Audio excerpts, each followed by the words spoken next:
This is one type of test to identify the various textile fibers. But you might be thinking that it is a very simple test, but don't think that it is a very simple test, because you have to observe so many things during the test. Okay, you have to prepare the sample.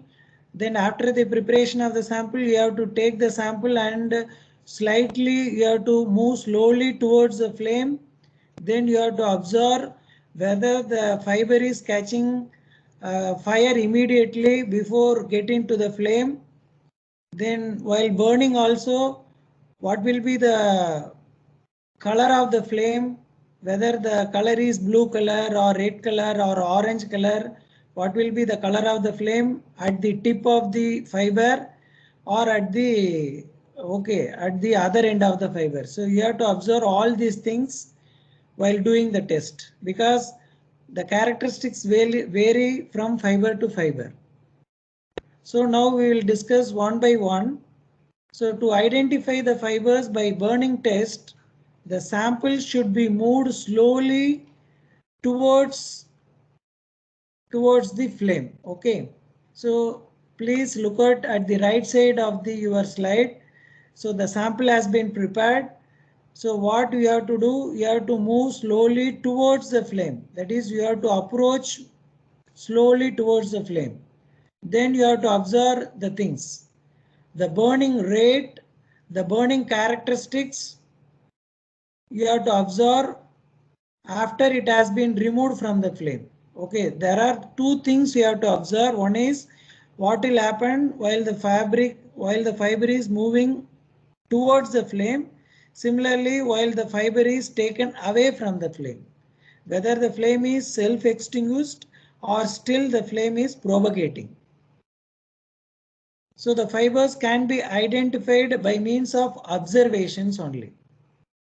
So please look at the slide. The first one is cellulosic fibers. What do you mean by cellulosic fibers? There are so many fibers which comes under the cellulosic fibers. One is cotton, jute, flax, hemp, rami, viscose. So these are all the fibers comes under the category of cellulosic fibers. So what will be the characteristics of these fibers? So these fibers burn with little ash. So after removed from the flame, what you can observe? Only you can find a little ash. Then while burning, what will be the color of the flame? Yellow in color. Okay. Then what will be the smell which is coming out while burning these cellulosic fibers, which is similar to that of burned paper. So while burning paper, so some sort of smell is coming out. No, the same smell you can observe while burning the cellulosic fibers like cotton, jute, flax, hemp, rami and viscose. So based on these observations, you will come to know these fibers comes under the category of cellulosic. Then coming to the second fibers, protein fibers. So under protein, there are two fibers are available. Even to some extent, the third fiber is also available. One is wool fiber.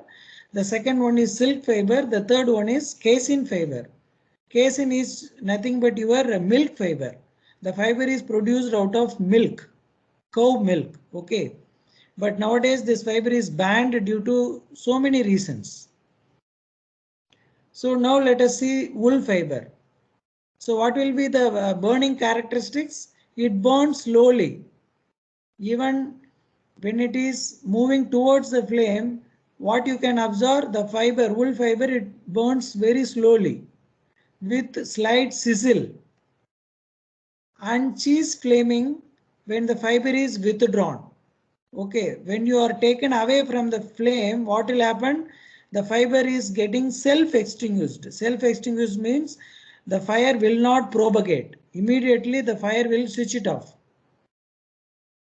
So that is the reason why we are using wool fabric whenever there is a fire accident. Wool and bed sheets. So you have to cover the fire accident people, you have to cover using woolen bed sheets. So what will happen? Immediately the fire will self-extinguish.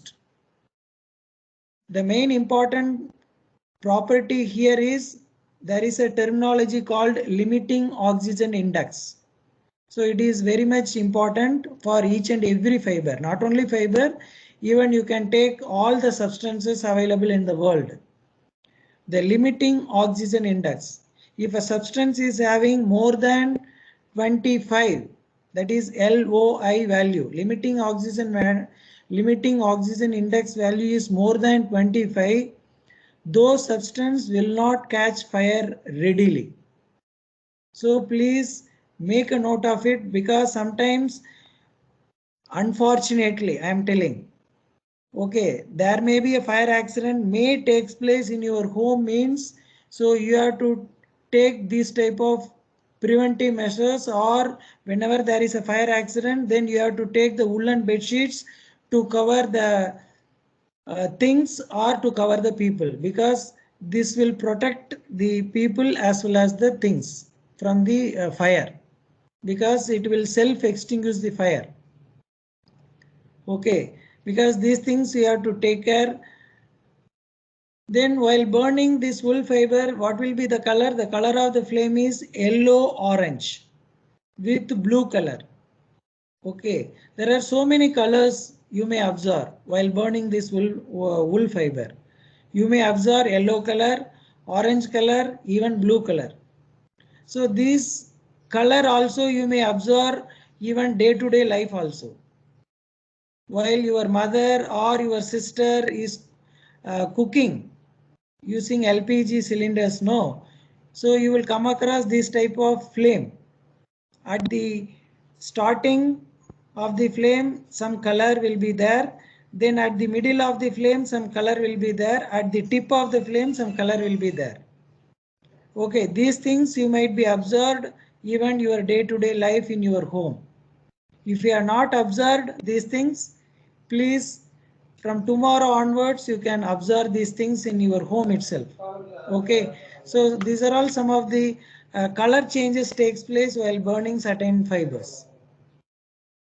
Then how the ash, so the ash is dark and crisp.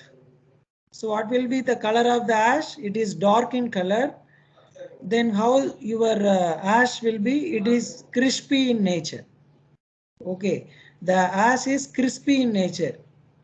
So it can be crushed easily using your fingers. So please make a note of it. These are all the observations you have to do. So the ash is easily crushable by means of fingers. Then what will be the odor? The odor is like burning human hair or feather. So what type of smell is coming out while burning your wool fiber? Odor is human hair. Okay, so this type of observations you can come across while doing this burning characteristics of wool fiber. Then coming to the second fiber, silk. So how it looks, it burns readily with light sizzle. Please compare with your wool fiber.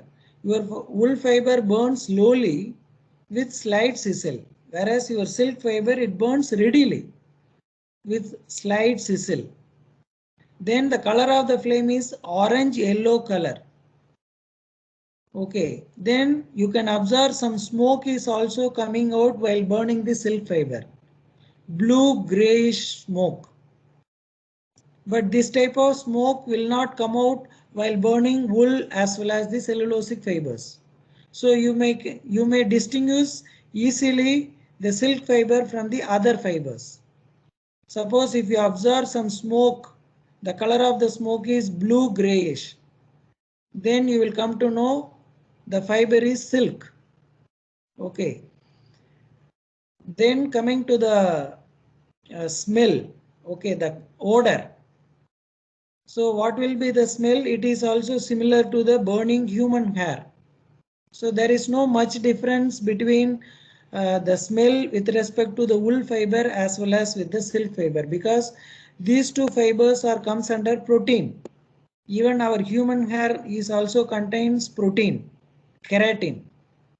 So when you burn human hair, the same type of smell is also you can observe.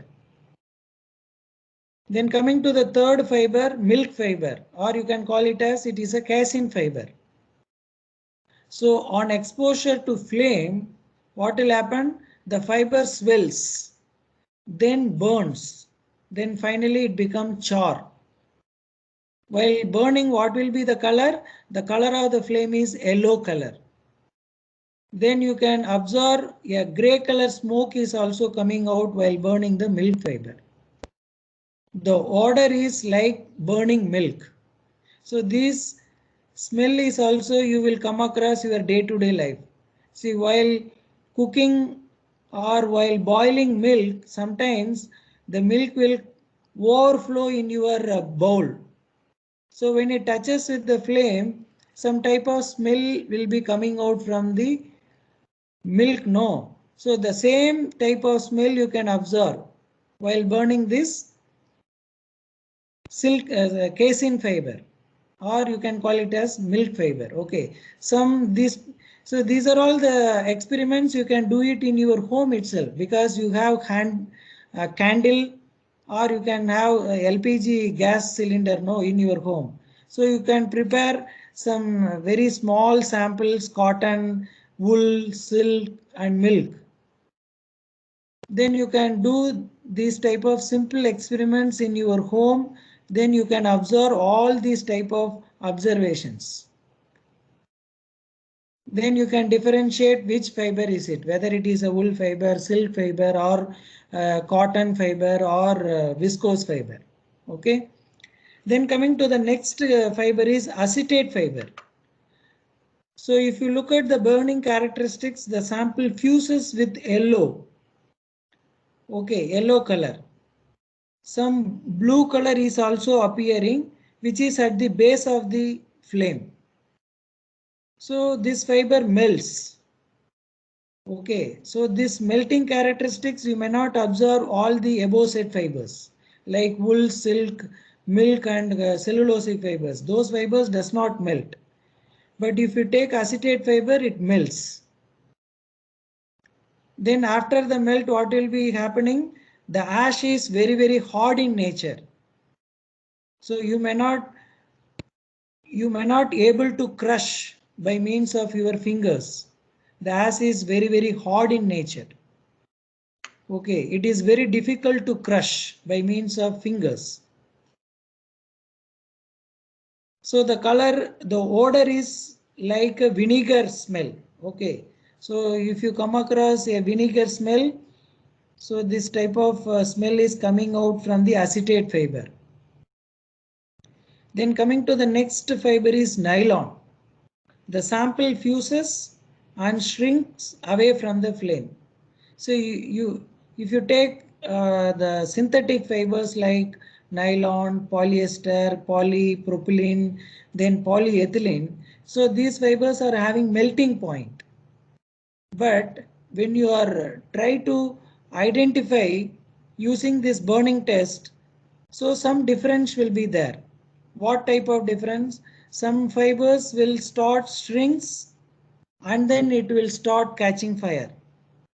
But few fibers, what will happen? It catches fire, then it starts shrinking. Okay, these type of observations you will come to know while doing this type of nylon test. Okay, practically. So the sample fuses and shrinks away from the flame and burns slowly. So while burning, what will happen? The color of the flame is yellow, orange and blue color at the bottom with melting. So it forms round, furnace, brittle, then hard black bead. So finally you are getting a hard black bead. What will be the ash? The ash is not at all crushable by means of fingers. So what will be the smell which is coming out from the fiber? On melting, the odor is with fresh burning vegetation. Suppose if you are burning fresh vegetables, some smell is coming out from the flame. The same type of odor you can observe while burning the nylon fibers.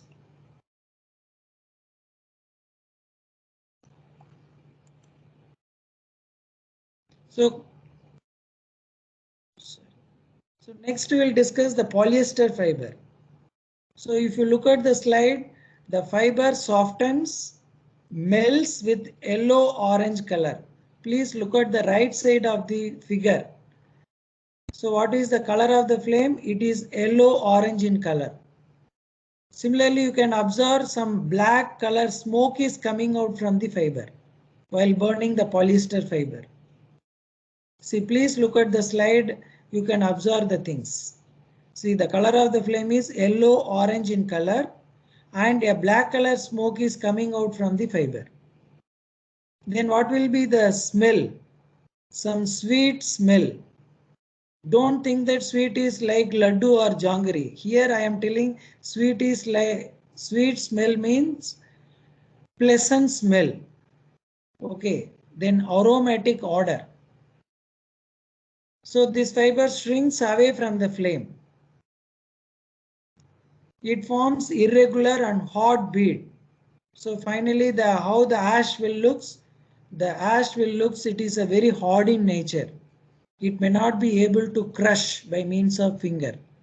So these are all the observations you can observe while burning the polyester fiber. So you have to differentiate. Based on the observations, you have to differentiate which fiber is it, whether it is a polyester, nylon or wool or silk.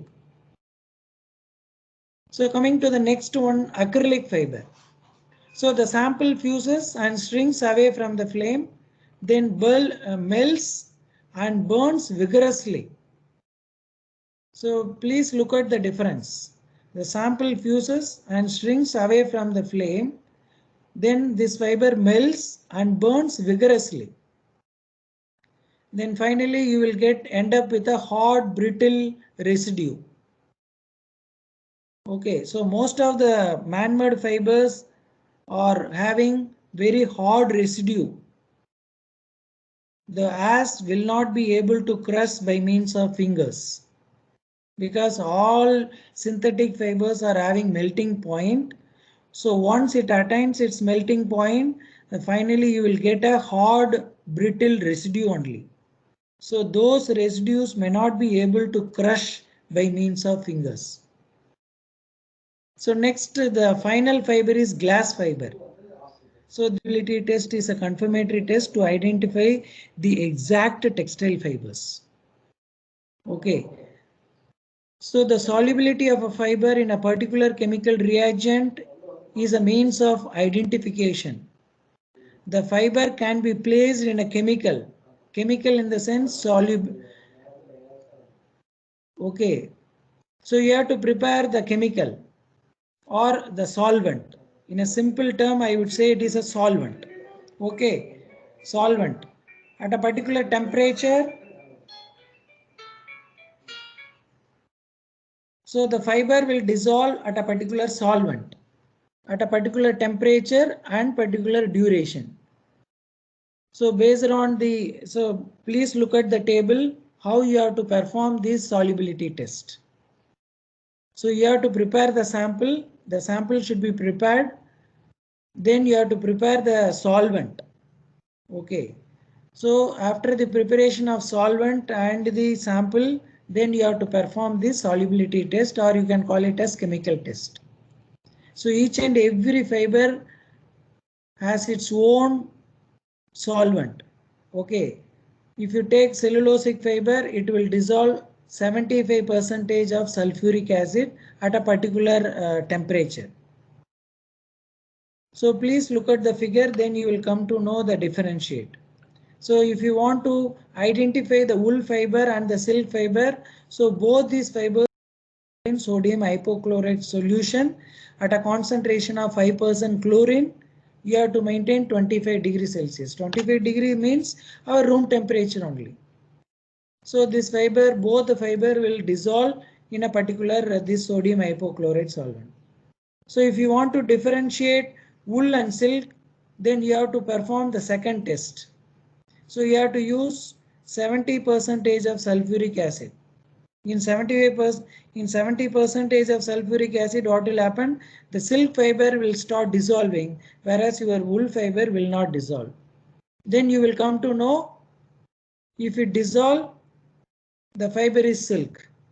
So if the fiber is not dissolved in 70% sulfuric acid, then you will come to know this is a wool fiber. So a very simple difference. Then coming to the third test, cellulosic fibers. So cellulosic fibers means cotton, flax, hemp, ramie, even viscose. Viscose is also comes under the category of cellulose. So all these cellulosic fibers will dissolve at a concentration of 75% sulfuric acid at 25 degrees Celsius. So if you want to differentiate from viscose and cotton, then you have to prepare sodium zincate. So sodium zincate is a solvent for viscose. Viscose is soluble in sodium zincate, whereas your cotton is insoluble.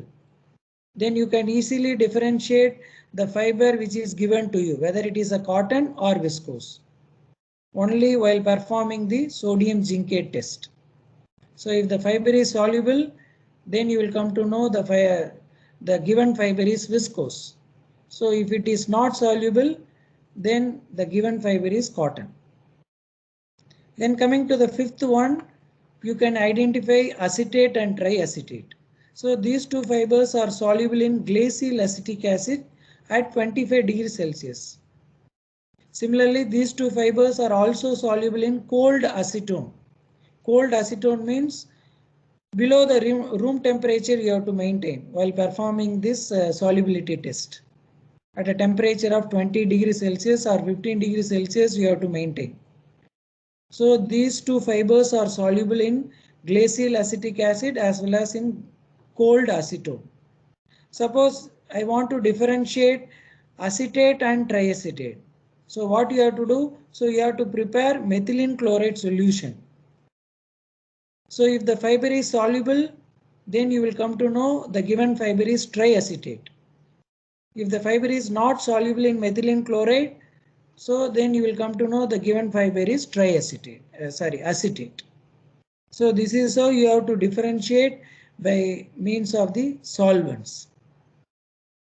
So coming to next one, nylon 6 and nylon 66. So there are two varieties of nylon fibers are available. So these two nylon fibers are soluble in hydrochloric acid at a concentration of 1:1. Okay, suppose I want to differentiate nylon 6 and nylon 66. So what you have to do? You have to prepare DMF solution, that is dimethyl fluoride solution. So you have to prepare dimethyl fluoride solution. Then you have to keep it at a boiling temperature. What will happen? The nylon 6 is dissolved in DMF solution, whereas your nylon 6 is insoluble. Then you can easily identify whether the given fiber is nylon 6 or nylon 66. Okay, so you have to prepare either hydrochloric acid or you have to prepare this DMF solution. Then coming to the acrylic fiber, suppose if you want to identify the given fiber is acrylic, you have to prepare DMF solution, that is dimethyl fluoride solution. No need to boil. Even at room temperature, this acrylic fiber it start dissolving.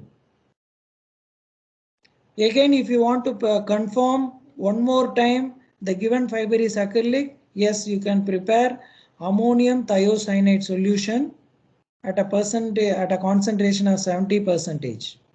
So you have to boil it. So what will happen? This acrylic fiber it start dissolving. Then you will come to know the given fiber is acrylic. Then the next one is polyester fiber. So if you want to identify the given fiber is polyester, then you have to prepare metacresol solution. So you have to boil it or you have to raise the temperature of the metacresol solution up to 95 degrees Celsius. So what will happen at 95 degrees Celsius? This polyester fiber will start dissolving. But the cost of the solvent is little bit cost. Okay, so if you want to identify the polyester fiber, rather than doing the solvent test, you can go for some other test, because the solvent used to identify the polyester fiber is too cost. So normally in industries, they may not use metacresol to identify the polyester fiber. So they may go for chlorophenol because little bit cheaper than metacresol. Okay, so chlorophenol at boiling temperature, this polyester fiber will start dissolving. Then finally, the last fiber is polypropylene. So you have to prepare metaxylene. You have to keep at boiling temperature, your polypropylene fiber will start dissolving in metaxylene. So one thing you have to keep it in your mind while performing this solubility test, the toxicity of the chemicals. So please look at the figure at the right side. Either you have to pip it out, okay, using pipette 20 ml or 30 ml depending upon the concentration of the chemical. What you have to do, you have to pipette out. So while pipette out, you have to take care the toxicity of the chemical. Suppose, see, some fibers are start dissolving in sulfuric acid. So you have to take care while pipette out those chemicals, okay, using pipette. If you inhale some fumes, again it is a very dangerous to the human being, because some toxic fumes also coming out from the sulfuric acid, even metacresol also. These are all very toxic chemicals. So while handling these chemicals, you have to take so much precautions while performing this solubility test. Okay.